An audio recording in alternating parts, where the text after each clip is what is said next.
नमस्कार दोस्तों, स्वागत है आप सभी के हमारे YouTube चैनल में। शिव भक्ति और चिड़िया वाली बूढ़ी माँ की कहानी हम आप सभी को सुनाने वाले हैं। दोस्तों, चिड़िया वाली बूढ़ी माँ का मंदिर जो गुजरात में स्थित है वह एक सच्ची कहानी है। दोस्तों, कौन है ये चिड़िया वाली बूढ़ी माँ? क्या है चिड़िया की कहानी? आइए जानते हैं इस कथा के माध्यम से। एक बात और दोस्तों, अगर आप यह कहानी सुन रहे हैं तो पूरा सुनिएगा। इस कथा को आधा अधूरा छोड़कर जाने की गलती मत करिएगा, क्योंकि इस पवित्र कथा को आधा अधूरा छोड़ने से आपको पाप भी लग सकता है। इसलिए इस कथा को पूरा सुनना। आप शिव भक्त हैं तो भोलेनाथ का अनादर ना करें। इससे पहले कि हम कहानी शुरू करें, आप हमारे चैनल को सब्सक्राइब कर लीजिए, लाइक करिए एंड शेयर करिए। अगर आप ऐसी आध्यात्मिक वीडियो देखना पसंद करते हैं तो हमारे चैनल को सब्सक्राइब कर लीजिए। विश्वनाथ प्रसिद्ध बनारस के विश्वनाथ मंदिर काशी विश्वनाथ का दर्शन कराते हुए हम इस कहानी को शुरू करते हैं। एक गौरैया पक्षी का जोड़ा एक बड़े से शिव मंदिर में उसके पास स्थित पेड़ पर रहा करते थे, और उस शिव मंदिर में जब भी पूजा पाठ, सुबह शाम जब भी आरती होती, तब वह दोनों बच्चे और दोनों चिड़िया उस मंदिर में आते और भगवान शिव की आराधना करने लगते और घंटों घंटों बैठकर महादेव की भक्ति में लीन रहते। वे इतने निराधार भक्ति करते कि उन्हें अपने तन मन का अगल बगल के होश आवाज का कोई पता नहीं रहता। उन दोनों पक्षियों का रोज यही नियम था। सुबह शाम जब भी मंदिर में घंटी बजती, आरती होती, तब तक उस मंदिर में पहुंच जाते और भगवान शिव की आराधना करने लगते। इसके बाद अपने बच्चे के लिए और अपने लिए चारा पानी की व्यवस्था करते। उन दोनों पक्षियों का यही रोज का नियम था। और उसी मंदिर के बगल में थोड़ी ही दूर पर एक बूढ़ी माँ का घर था। उस बूढ़ी माँ को कोई संतान नहीं थी। उनके आगे पीछे देख रेख करने वाला उनका कोई नहीं था। वह अकेले अपना जीवन व्यतीत कर रही थी और उस बूढ़ी माँ को पक्षियों के प्रति बड़ा लगाव था। वह चिड़ियों को, पक्षियों को बहुत प्रेम किया करती थीं। उनके लिए रोज नित्य प्रति अपने घर की छत पर पानी, दाने यह सब डाला करती थीं। उस बूढ़ी माँ का यही काम रोज का था। वह दोनों चिड़िया उस बूढ़ी माँ के छत पर आते और आसानी से दाना चुगते, खाते पीते और उसमें से कुछ अपने बच्चे के लिए अपने साथ ले जाते। इसी तरह उनका जीवन व्यतीत हो रहा था। उस बूढ़ी माँ के कारण उन चिड़ियों का पेट भर रहा था और साथ ही वह आराम से निश्चिंत होकर भगवान शिव की आराधना कर पा रहे थे। अब इसी तरह दिन गुजर रहे थे। एक दिन की बात है, वह बूढ़ी माँ बीमार हो जाती हैं। वह अपने बिस्तर पर पड़ जाती हैं। उनका बहू बेटा तो कोई था ही नहीं कि उनका उपचार करता, उन्हें दवाई वगैरह लाता। अब बूढ़ी माँ बिना दवा के और बिना किसी सेवा के बिस्तर पर पड़ी रहती। अब वह अपनी छत पर दाना पानी नहीं डाल पा रही थी। अब जब वह गौरैया पक्षी उस बूढ़ी माँ के छत पर दाना चुगने के लिए आते हैं तो वहाँ दाना पानी नहीं देखते। तो वह सोचते हैं कि बूढ़ी माँ कहाँ चली गई, दाना पानी क्यों नहीं डाल रही। इसी तरह 2 दिन बीतते हैं, 3 दिन बीतते हैं। धीरे धीरे वह बूढ़ी माँ कमजोर होने लगती है। बिना दवाई दर्पण के एक दिन उनकी मौत हो जाती है। अब जब पक्षी देखते हैं कि बूढ़ी माँ का कोई पता नहीं चल रहा है और उस छत पर दाना पानी भी नहीं डाला जा रहा है, तो वह घबरा जाते हैं।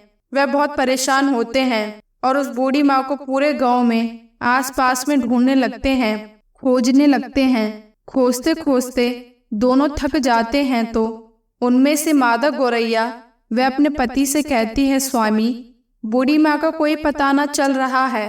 बूढ़ी माँ कहाँ चली गई? हमें दाना पानी दिया करती थी और अन्य पक्षियों की देखरेख किया करती थी। वह कहाँ गई? हमने इतना उन्हें ढूंढा लेकिन वह नहीं मिल रही। अब हम क्या करें? उस गौरैया का पति कहता है कि प्रिय, हमने हर जगह बूढ़ी माँ की तलाश की, बूढ़ी माँ कहीं नहीं मिली। एक जगह हमने उन्हें नहीं देखा, उनके खुद के घर में। हमें उन्हें खुद के घर में जाकर देखना चाहिए, शायद वह बीमार तो नहीं। अब वह कहने के बाद वह गौरैया पक्षी बूढ़ी माँ के घर चले जाते हैं। अब जब अंदर जाकर देखते हैं तो बूढ़ी माँ अपने बिस्तर पर लेटी हैं। उनके शरीर में कोई हलचल नहीं। उनके चेहरे पर, उनके बदन पर मक्खियां भिनभिना रही थीं। वह पक्षी अपने पंखों की फड़फड़ाहट से उन मक्खियों को हटाता है। बूढ़ी माँ को जगाने की कोशिश करते हैं, लेकिन उनके शरीर में कोई हलचल नहीं। अब गोरैया का पति कहता है कि प्रिय, बूढ़ी माँ अब इस दुनिया में नहीं रही, उनकी मृत्यु हो चुकी है। यह देखने के बाद दोनों पक्षी बहुत निराश हुए और बहुत उदास हो गए। उन्हें बड़ा ही दुख होता है। अब उन्हें दाना चुगाने के लिए कोई नहीं। अब उन्हें दाना चुगने के लिए दूर जाना पड़ेगा। अब इसी तरह शाम हो जाती है।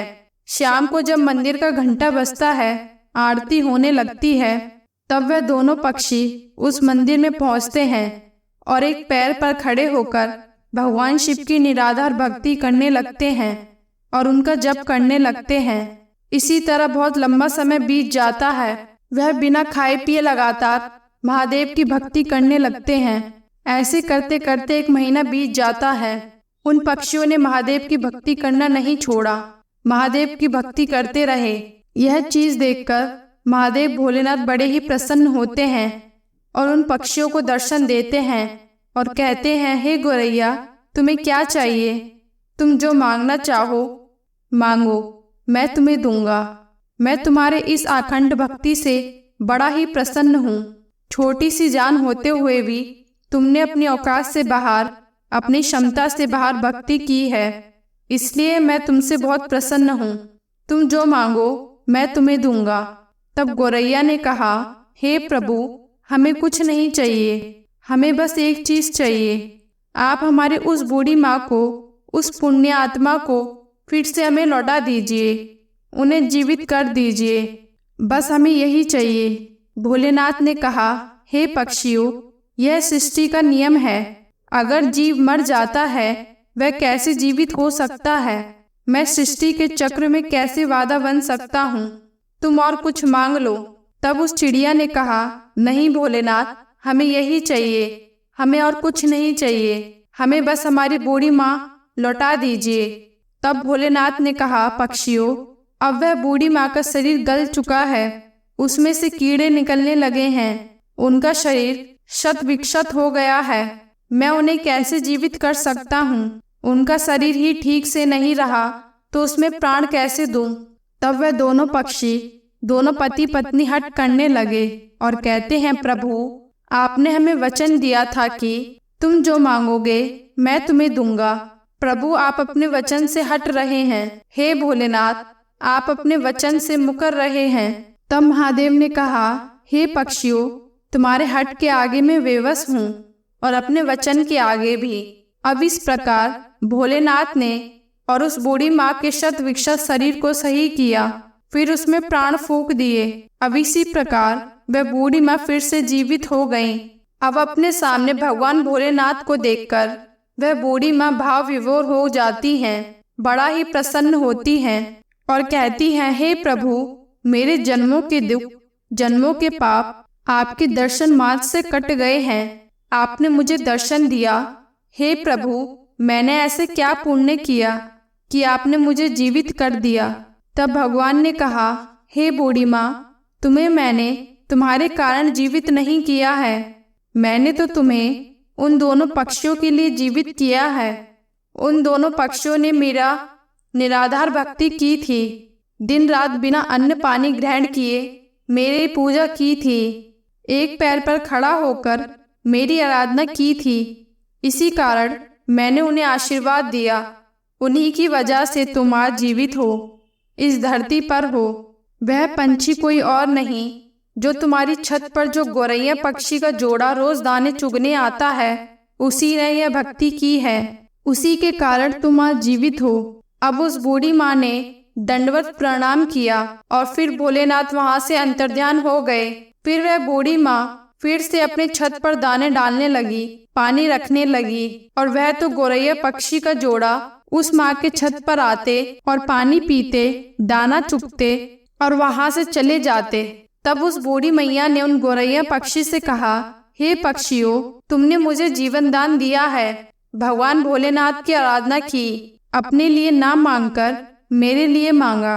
हे पक्षियों, मैं ये चाहती हूँ कि तुम मेरे घर पर वास करो और नित्य प्रति मेरी आंखों के सामने रहो। अब यह सुनने के बाद उस बूढ़ी माँ का प्रस्ताव वे दोनों पक्षी स्वीकार करते हैं और उस बूढ़ी माँ के घर आकर रहने लगते हैं। इसी प्रकार दिन बीतने लगते हैं और उस बूढ़ी माँ की चर्चा गांव-गांव में फैलने लगती है, दूर दराज तक फैलने लगती है कि बूढ़ी माँ जो मरकर भी जीवित हो गई हैं और उनमें अजीब सी शक्ति आ गई है। इसी तरह उस बूढ़ी माँ के पास धीरे धीरे करके एक एक लोग जिनको कोई दुख रोग होता उनके पास आता और अपना कारण बताता। वह बूढ़ी माँ भोलेनाथ के नाम पर पूजा पाठ किया करती थी, तब उन लोगों का दुख दूर हो जाता था। धीरे धीरे लोग ठीक होने लगे। अब उस बूढ़ी माँ का ख्याति दूर दूर तक फैलने लगी। दूर दूर से लोग उस बूढ़ी माँ के पास अपना इलाज कराने, अपनी तकलीफ को दूर करने के लिए आया करते थे। अब इसी प्रकार बहुत दिन गुजर जाते हैं और वह बूढ़ी माँ जीवित उसी स्थान पर अपने उसी घर पर समाधि ले लेती हैं। आज उसी समाधि स्थल पर उस बूढ़ी माँ का एक भव्य मंदिर है। वह मंदिर गुजरात में स्थित है। चिड़िया वाली बूढ़ी माँ के नाम से वह मंदिर जाना जाता है। उस मंदिर पर आपको गोरैया पक्षी का जोड़ा हमेशा देखने को मिलेगा। और दोस्तों, उस मंदिर की बहुत दूर दूर तक ख्याति है।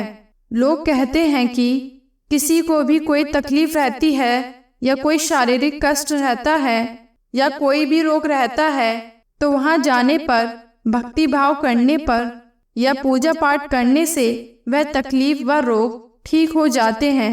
प्रिय दोस्तों, एक गोरैया पक्षी उस बूढ़ी माँ को कैसे अपने अखंड भक्ति से जीवित कर दिया। भोलेनाथ की कृपा से वह बूढ़ी माँ जीवित हो गई और वह बूढ़ी माँ लोक कल्याण करने लगी। तो दोस्तों, हमें इस कहानी से एक सीख मिलती है कि हमें किसी दूसरे पर निर्भर नहीं रहना चाहिए। दोस्तों, तब तक बूढ़ी माँ जीवित थी, वह दोनों पक्षी उस माँ पर निर्भर थे। उनके मरने के बाद वह पक्षी तिलमिलाने लगे कि हमें भोजन कहाँ से मिलेगा। अब इसी कारण उन्हें कष्ट होने लगा, क्योंकि उन्हें आदत नहीं थी दूर दराज से भोजन खोजने की। उन्हें रखा रखाया भोजन मिल जाया करता था। इसलिए कभी भी कठिन परिस्थिति आने पर हमें अपने आप को तैयार रखना चाहिए। हमें किसी अन्य के भरोसे नहीं रहना चाहिए। आज वह व्यक्ति मेरे लिए है, कल नहीं रहेगा, तो मैं अपने आप को कैसे संभालूंगा। यह सोचना चाहिए कि हम अगर आज भगवान के सच्चे मन से निराधार भक्ति करते रहेंगे तो हमें उस भगवान का दर्शन जरूर होगा, तो हमारे पाप जरूर कटेंगे, हमारा दुख अवश्य दूर होगा। बस जरूरत है मन में सच्ची श्रद्धा की, सच्ची भक्ति की, जो वे गोरैया पक्षी किया करते थे। करे न कर सके, करता न कर सके, शिव करे सो होए, तीन लोक नौ खंड में महाकाल से बड़ा न कोई। तो दोस्तों, उम्मीद करती हूँ आपको यह कथा अत्यंत पसंद आई होगी। अगर आपको यह कथा पसंद आई हो तो हमारे चैनल को सब्सक्राइब करना ना भूलिएगा। तो मिलते हैं नेक्स्ट वीडियो में, तब तक के लिए धन्यवाद।